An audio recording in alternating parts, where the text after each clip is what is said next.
प्यारे दोस्तों, आज की ये कहानी एक ऐसे बूढ़े शख्स पर मबनी है जो तकसीम हिंद से पहले लखनऊ के एक नवाही इलाके में रहा करता था।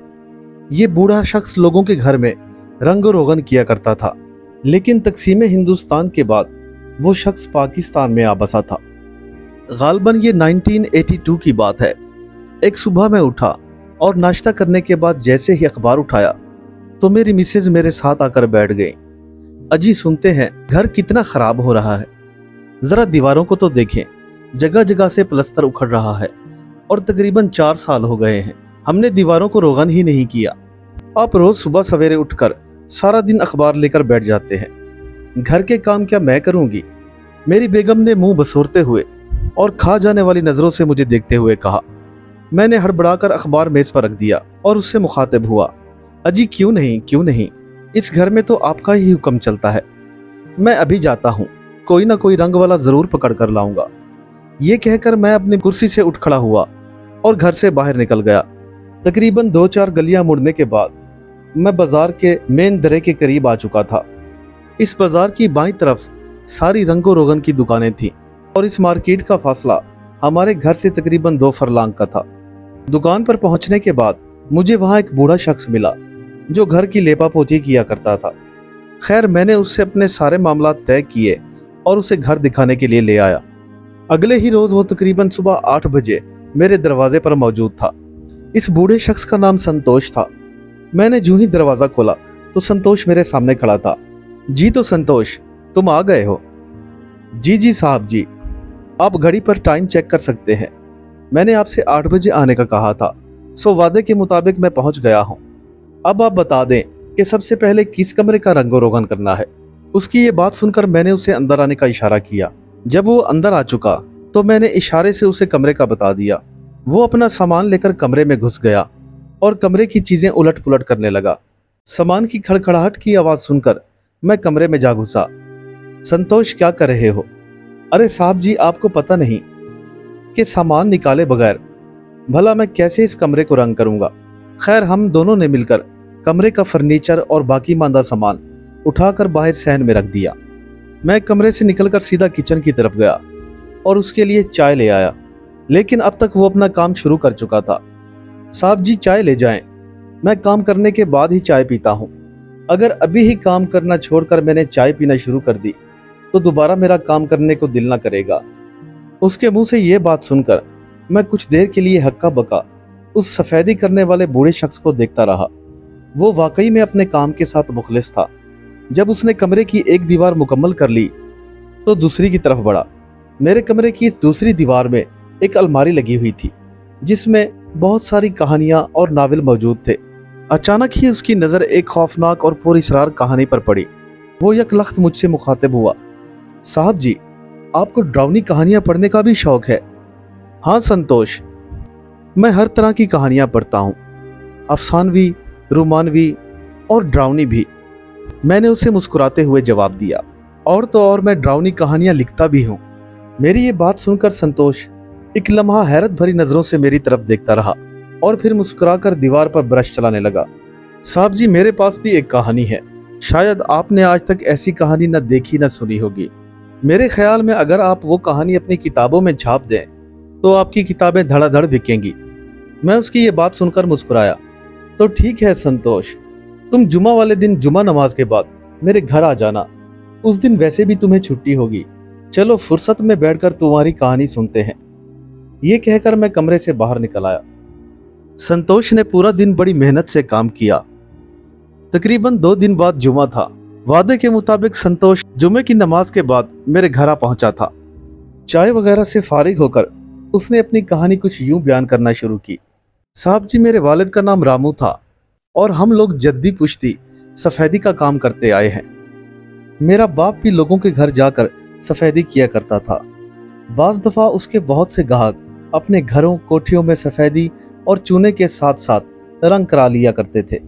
इसलिए मेरे बाप ने एक हिंदू रंगसाज से, जिसका नाम रणदीप था, उसको हेल्पर के तौर पर अपने साथ रखा हुआ था। ये नौजवान अपने काम में बड़ा यकता और तेज था। उसके हाथ में ऐसी सफाई थी कि वो जिस दीवार को भी हाथ लगाता वो सालों तक पुरानी ना होती और ना ही उसका रंग कभी मध्यम होता था। ये रंगों में सफाई के तालमेल से ऐसी ऐसी रंगोलियां बनाया करता था कि देखने वाले महव हो जाया करते थे। मेरे बाप रामू ने लखनऊ की एक मार्केट में अपनी रंग की दुकान खोल ली थी और मुझे भी रणदीप के साथ रख लिया था। मेरी उम्र उस वक्त बामुश्किल से 16 बरस की रही होगी।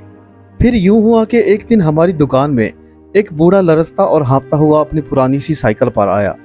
अब्बा उस वक्त दुकान पर मौजूद न थे। फिर बातों ही बातों में उसने मुझे बताया, बेटा मेरी मालकिन अपने घर को रंगो रोगन कराना चाहती है, तुम जरा हमारे साथ चलकर काम को अच्छे से समझ लो और हमें ये भी बता दो कि तमाम सफेदी पर कितना खर्चा आएगा। इतने में अब्बा भी दुकान पर आ पहुंचे। उन्होंने बूढ़े को देखते हुए कहा, अरे आओ अब्दुर्रहमान, क्या तुम्हारी मालकिन को अब सफेदी कराना याद आया? इस पर बूढ़े शख्स ने बताया कि बम्बई से मालकिन की बड़ी बेटी आ रही है, उसके साथ उसका शौहर और बच्चे भी आ रहे हैं, इसलिए मालकिन घर को सफेदी कराना चाहती है। अब्बा ने मुझे अपने साथ लिया और हम उस बूढ़े के पीछे पीछे चल दिए। ये तकरीबन 3 मंजिला एक हवेली नुमा ऊंचा मकान था। इसके दरो दीवार इंतहाई बेरौनक और बेरंग हो रहे थे। जगह जगह से प्लस्तर भी झड़ रहा था। बहरहाल जब हम उस घर में दाखिल हुए तो वहां एक अजीब सी नहुसत सी फैली हुई थी। अंधेरे कमरे और खौफनाक दीवारें और कमरे में मौजूद अंधेरा एक पुरअसरार सा माहौल बना रहा था। निचली मंजिल जहां से सीढ़ियां शुरू होती थी वो तो बिल्कुल ही वीरान थी। उसे पार करके जब हम ऊपरी मंजिल की जाने बढ़े तो यहाँ भी वही वीरानी थी। लगता है यहाँ कोई नहीं रहता, अब्बा ने उस बूढ़े से मुखातिब होते हुए कहा। हाँ ठीक ही कहा तुमने, इस घर में सिर्फ 2 ही तो फर्द रहते हैं, एक मैं और एक मालकिन। तो फिर कोई किरायादार रख लो, अब्बा ने उसे मशवरा देते हुए कहा। हमने तो बारहा कोशिश करके देख ली है, पता नहीं कोई भी फैमिली यहाँ रहने को तैयार ही नहीं होती। मेरा ख्याल है कि इस मकान की हवा निकल गई है, इस वजह से अब यहाँ कोई नहीं रहता। अब ना वो दीवारें रही ना वो शानो शौकत, भला कौन इस पुराने खंडरनुमा मकान में रहना पसंद करेगा? उस बूढ़े ने बड़बड़ाते हुए कहा। मेरे अब्बा ने उस बूढ़े की तरफ देखा और फिर उससे सवाल किया, अब्दुर्रहमान, मकान की हवा कैसे निकलती है?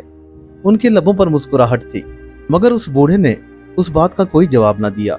कहीं तुम्हारा मतलब ये तो नहीं कि इस मकान में भूत प्रेतों ने कब्जा कर लिया है? अब्बा ने फिर सवालिया नजरों से उसे घूरते हुए कहा, लेकिन उसने इस बात का भी कोई जवाब न दिया। जब हम तीसरे कमरे में पहुंचे तो वहां खासा अंधेरा था और कोने में एक चारपाई लगी हुई थी जिस पर अच्छी खासी उम्र की एक बुढ़िया बैठी हुई थी। हमने उसे बगौर देखा। उसकी उम्र तकरीबन 90 बरस के आसपास रही होगी।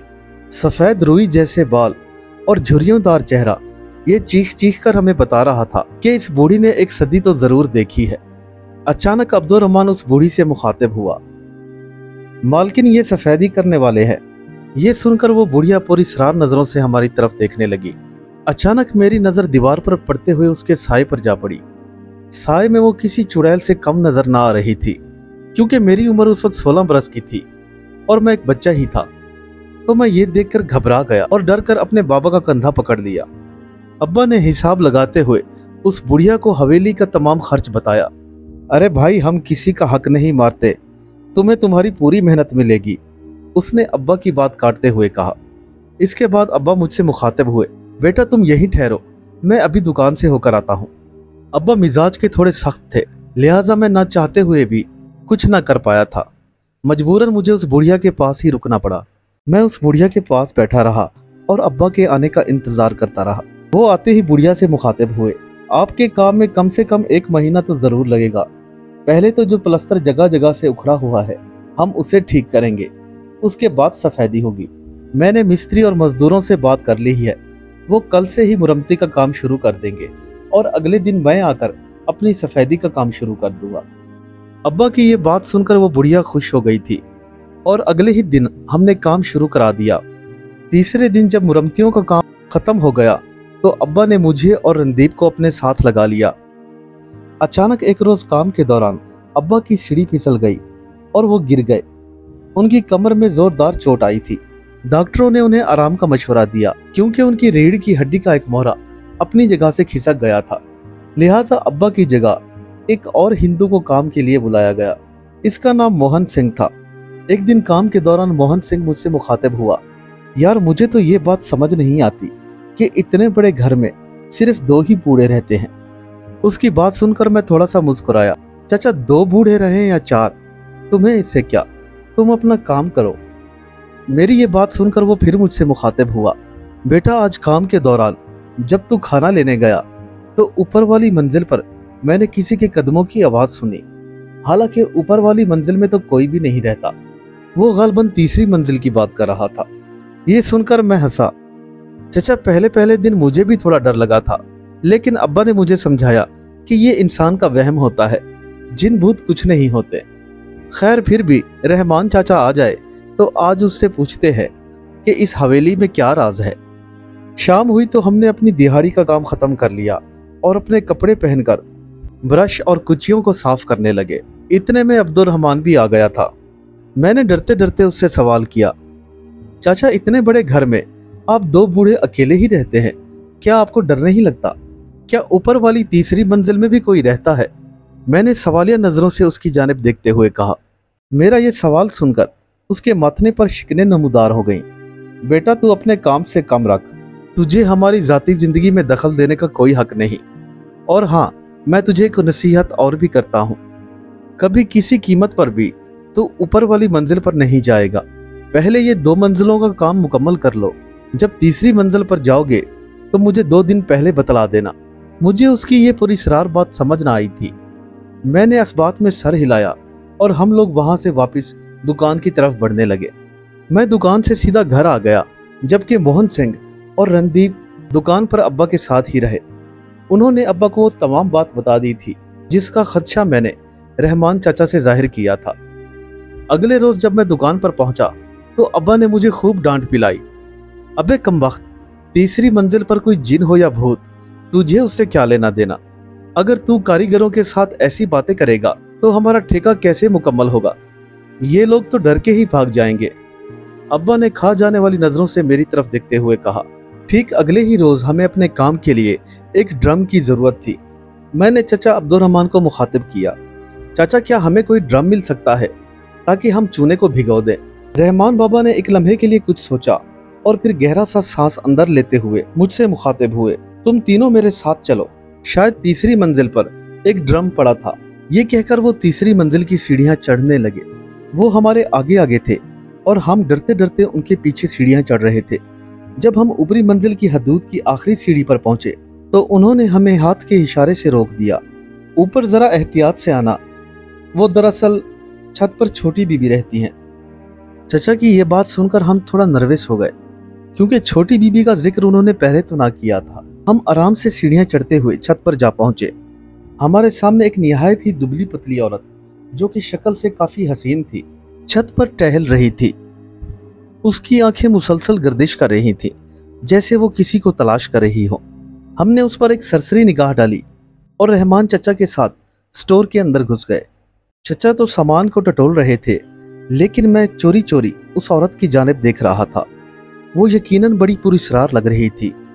उसकी शख्सियत मेरे लिए तजस्सुस का बाइस बन रही थी। मेरा दिल कर रहा था कि मैं चचा अब्दुर्रहमान से उसके बारे में पूछूं, लेकिन मैं हिम्मत न कर पाया। अगले रोज जब हम काम पर पहुंचे तो घर की मालकिन मुझसे मुखातिब हुई, बेटा संतोष जरा इधर आना, तुम्हारे बाबा का क्या हाल है?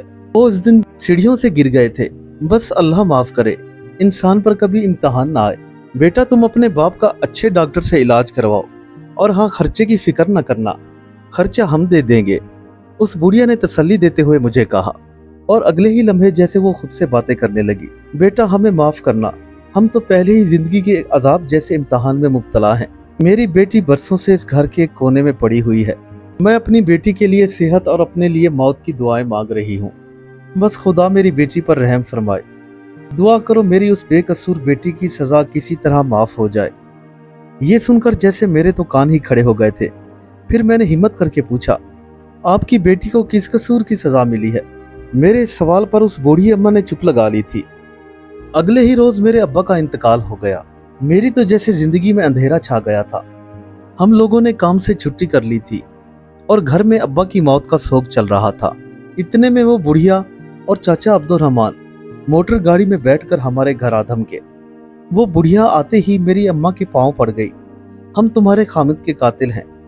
काश हमने तुम्हारे शौहर को अपने घर रोगन के लिए ना बुलाया होता। इसके बाद वो मुझसे मुखातिब हुई, बेटा मुझ दुखी बुढ़िया को माफ कर देना। ना मैं तेरे बाप को अपने घर बुलाती और ना वो मौत की आगोश में जा लेटता। नहीं नहीं अम्मा, इसमें आपका क्या दोष है, मैंने रोते हुए बुढ़िया की जानिब देखते हुए कहा।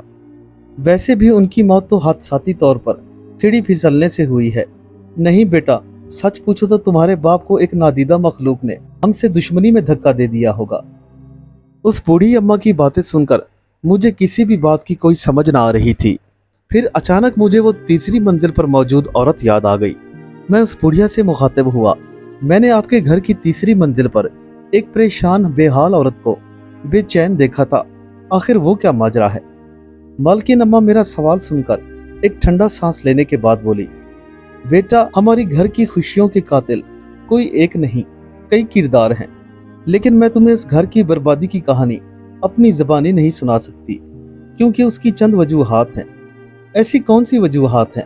मैं बेख्तियार बोल उठा। उन्होंने मेरी बात का कोई जवाब न दिया और उठकर वापस हवेली चली गई। ठीक 2 दिन बाद मैं मालकिन की हवेली पहुंच गया था। हवेली पहुंचकर मैं सीधा मालकिन के कमरे की तरफ गया। वो बदस्तूर अपनी जगह पर बैठी हुई थी। मालकिन, मैं उस वक्त तक काम न करूंगा जब तक आप मुझे इस हवेली का राज न बताएंगी। आखिर क्या हुआ था आपकी बेटी को और मेरे अब्बा की मौत कैसे हुई? मैंने एक ही सांस में उन पर सवालों की बौछार कर दी थी। मेरी ये बात सुनकर वो चंद लम्हों के लिए खामोश हो गई। बेटा, उस दिन जब तुमने हमारे घर की तीसरी मंजिल पर उस लड़की को देखा था, वो लड़की पहले कभी ऐसी न थी। वो तो बहुत शोख और चंचल थी। मेरी बेटी इंतहाई बाशऊर और पढ़ी लिखी लड़की थी। उसका नाम रानी है और ये अपनी बड़ी बहन के बाद दूसरे नंबर पर थी। मेरी बड़ी बेटी परवीन ने जब एमए कर लिया तो उसकी शादी हो गई, जबकि रानी की शादी इसलिए रुकी हुई थी कि उसका मंगेतर अमेरिका में पढ़ रहा था। एक दिन हमारी बेटी परवीन का खत आया जिसमें लिखा हुआ था कि मुझे औलाद ना होने की वजह से मेरा शौहर मुझ पर सौतन लाना चाहता है। सो कुछ दिन बाद ही परवीन हमारे घर वापस आ गई। किसी ने हमें बताया कि यहाँ से थोड़ी दूर एक क्रिश्चियन आमिल रहता है जो तावीज़ गंडे वगैरह करता है। आप उससे मिलके देखें, शायद उसके दिए हुए तावीज़ या किसी गंडे से परवीन को औलाद हो जाए। सो उस रोज़ परवीन ने रानी को कहा कि तुम भी मेरे साथ चलो। वो दोनों जब उस क्रिश्चियन आमिल के पास पहुंची, ये देखकर हैरान हो गई कि वो क्रिश्चियन आमिल इंतहाई काली स्याह रंगत का उधेड़ उम्र का एक चीचक ज़दा शख्स था। शक्ल और सूरत से ही वो कोई औरत परस्त किस्म का इंसान लग रहा था। उसने परवीन को कहा कि वो उसे एक ऐसा मौसर टोटका बताएगा जिसकी बदौलत उसके यहाँ औलाद जरूर पैदा होगी, लेकिन औलाद पैदा होने के बाद वो इस काम का हदिया पैसों की सूरत में नहीं बल्कि किसी और सूरत में अदा करना होगा। परवीन ने उसकी बात सुनकर परेशानी के आलम में पूछा कि तुम क्या कीमत लोगे? ये सुनकर उस बदशक्ल आमिल ने कहा, जब तुम्हारी औलाद हो जाएगी तो तुम्हें अपनी इस खूबसूरत बहन को मुझे देना होगा। उसका इशारा रानी की तरफ था। उस वक्त परवीन अपनी गर्ज में इतनी महव थी कि उसे आमिल की बात का ध्यान न रहा था। दूसरी जानिब रानी ने उस बात को आमिल का मजाक समझते हुए हाँ में जवाब दे दिया। हाँ, मैं तुमसे शादी कर लूंगी, तुम बस मेरी बहन की माँ बनने की तमन्ना पूरी कर दो। तुम लोग जाओ और बेफिक्र हो जाओ, आमिल ने रानी को घूरते हुए कहा। लेकिन याद रखना, शादी वाले वादे पर कायम रहना। लेकिन रानी और परवीन ने उसके अल्फाज पर जरा भी गौर न दिया और वहां से वापस चली आई। ठीक 10 माह बाद परवीन के यहाँ 2 खूबसूरत लड़के पैदा हुए। वो अपने खानदान में और शौहर के आगे सुरखरू हो चुकी थी। अगले रोज परवीन और रानी उस आमिल के घर गए ताकि मिठाई और तहाइफ दिए जाए, लेकिन आमिल ने तहाइफ और मिठाइयाँ लेने से इनकार कर दिया था। अब वो बाजिद था कि रानी की शादी उससे कर दी जाए। क्या बकवास कर रहे हो जलील इंसान, मेरी बहन की पहले से ही मंगनी मेरे चचा के बेटे के साथ हुई है। उसने बढ़कर आमिल के मुंह पर एक जोरदार थप्पड़ मार दिया। तुम्हें मेरी बेइज्जती बहुत महंगी पड़ेगी, देखना मैं तुम लोगों का क्या हाल करता हूँ, आमिल ने अपने गाल पर हाथ फेरते हुए कहा। वो आमिल बहुत ही जनूनी इंसान था। एक रोज रानी बाजार जा रही थी कि वो आमिल कहीं से आ टपका। उसने बाजार में ही रानी का हाथ पकड़ लिया था, जिससे रानी की बहुत बदनामी हो गई थी। इस वाक़ये को अभी चंद माह ही गुजरे थे कि रानी का मंगेतर अमेरिका से पढ़कर वापस आ गया था। अब रानी की शादी बड़ी धूमधाम से उसके कजन के साथ हो गई थी। लेकिन सुहाग रात वाली रात जैसे ही रानी के शौहर ने उसका घूंघट उठाया तो उसे एक शदीद सी बदबू का एहसास हुआ। उसने फौरन ही घबराकर अपनी जेब से रुमाल निकाला और अपने नाक पर रख लिया। रानी ये देखकर हैरान हो गई। कमरे में एक अजीबोगरीब सी बदबू फैल चुकी थी। उन्होंने इधर उधर देखा, लेकिन कमरे में ऐसी कोई भी चीज ना थी कि जिसकी वजह से ये बदबू पैदा हो रही हो। उसके शौहर ने उसकी जानिब देखते हुए कहा, रानी ये बदबू तुम्हारे जिस्म से आ रही है, ये तुम क्या बकवास कर रहे हो? रानी ने रोते हुए सवाल किया। मैं सच कह रहा हूँ रानी, तुम्हारे जिस्म से बहुत बदबू आ रही है। ये सुनकर रानी तो जैसे पागल हो गई थी। बस इसी झगड़े ने इतना तूल लिया कि रानी को तलाक हो गई। तमाम खानदान वाले और आस पड़ोस के लोग रानी से नफरत करने लगे थे। परवीन और उसके शौहर ने रानी को जगह जगह डॉक्टरों और हकीमों को दिखाया, लेकिन फिर भी कोई खातिर खा रिजल्ट ना मिला। रानी अब सारा दिन परवीन को कोसती रहती और उससे लड़ती रहती कि तुम्हारी वजह से मेरे साथ ऐसा हुआ है। उसके हालात दिन ब दिन बदतर होते जा रहे थे। फिर यूं हुआ कि एक दिन रानी अचानक घर से गायब हो गई। उसे बहुत तलाश किया गया और पुलिस स्टेशन में भी रिपोर्ट दर्ज कराई गई। फिर पता चला कि रानी उस आमिल क्रिश्चियन के पास चली गई थी। उसने आमिल पर तेज छुरी के वार किए थे, जिसकी वजह से उसकी मौत हो गई थी। लेकिन मरने से पहले उस आमिल ने रानी को एक और बद्दुआ दी थी। एक तो तूने मुझसे शादी नहीं की और दूसरा मुझे कत्ल करने आ पहुंची है। अगर मैं मर गया तो याद रखना, तू सारी जिंदगी किसी मर्द की कुर्बत को तरसेगी। जो भी मर्द तेरे करीब आएगा वो तुझे धुतकारेगा। तू मौत मांगेगी, लेकिन वो भी तुझे नसीब ना होगी। और मैं तेरे घर के दरो दीवार में हमेशा बदरूह बनकर तुझे बेसकून करता रहूंगा। बस बेटा, ये सब कहकर वो ईसाई आमिल मर गया। उस बुढ़िया मालकिन की आंखों में आंसू थे। रानी के अब्बा सदमे से मर गए और रानी को 10 साल की कैद हो गई थी। जेल वालों ने भी रानी को रखने से मना कर दिया था। बस उस दिन के बाद रानी हमारी हवेली की तीसरी मंजिल पर अकेली रहती है। और तुम्हारे वालिद की मौत भी उस आमिल की बदरूह की वजह से हुई। वो खबीस मर तो गया, लेकिन उसकी रूह अब भी इस घर के दरो दीवार में हमेशा हमारे सुकून को बर्बाद करने के लिए तुली रहती है। जब भी उसकी भटकती रूह हमें नजर आती है तो कोई ना कोई हादसा जरूर होता है। जब भी हम कोई खुशी का सामान करते हैं तो वो बदरूह हमसे बदला लेती है और इस घर को फिर वीरान कर देती है। जिस तरह तुम्हारे अब्बा की मौत इस घर में हुई। ये सारी कहानी सुनने के बाद मैंने मालकिन को बहुत तसल्ली दी और उठकर अपने काम की जानिब आ गया। जिस सीढ़ी पर मैं चढ़ा हुआ काम कर रहा था, अगले ही लम्हे वो अपनी जगह से खिसकी और मैं सीढ़ी समेत मालकिन के ऊपर आ गिरा। 90 साला मालकिन ये चोट बर्दाश्त ना कर पाई थी और वहीं उसकी जान निकल गई। मुझे भी काफी चोटें आईं, लेकिन मैं हड़बड़ा कर उठा और भागते हुए उस घर से बाहर निकल गया। वो दिन और आज का दिन मैं कभी भी उस घर की तरफ नहीं गया। ये कहते ही संतोष की आंखें नम हो गई थी। अचानक उसने काम करते हुए अपना ब्रश जमीन पर रख दिया और खुद भी नीचे बैठ गया। अगले ही लम्हे उसने एक झुरझुरी ली और अपनी आंखें बंद कर ली। संतोष, संतोष, क्या हुआ तुम्हें? आंखें खोलो। संतोष बाबा, संतोष बाबा, क्या हुआ तुम्हें? मैं हड़बड़ाहट में संतोष बाबा का कंधा हिला रहा था, लेकिन संतोष अब इस दुनिया से जा चुका था। इस वाकये का संतोष के जहन पर इतना गहरा सदमा था कि दहाइयां गुजर जाने के बाद भी संतोष उसे भुला ना पाया था और आज वो बोझल दिल के साथ इस दुनिया को छोड़ चुका था। उम्मीद करता हूं मेरे दोस्तों को आज की कहानी पसंद आई होगी। दोस्तों से रिक्वेस्ट है कि चैनल को ज़्यादा से ज़्यादा सब्सक्राइब करें और वीडियो को शेयर करना ना भूलें। मिलते हैं कल एक नई कहानी के साथ। तब तक के लिए अल्लाह हाफिज।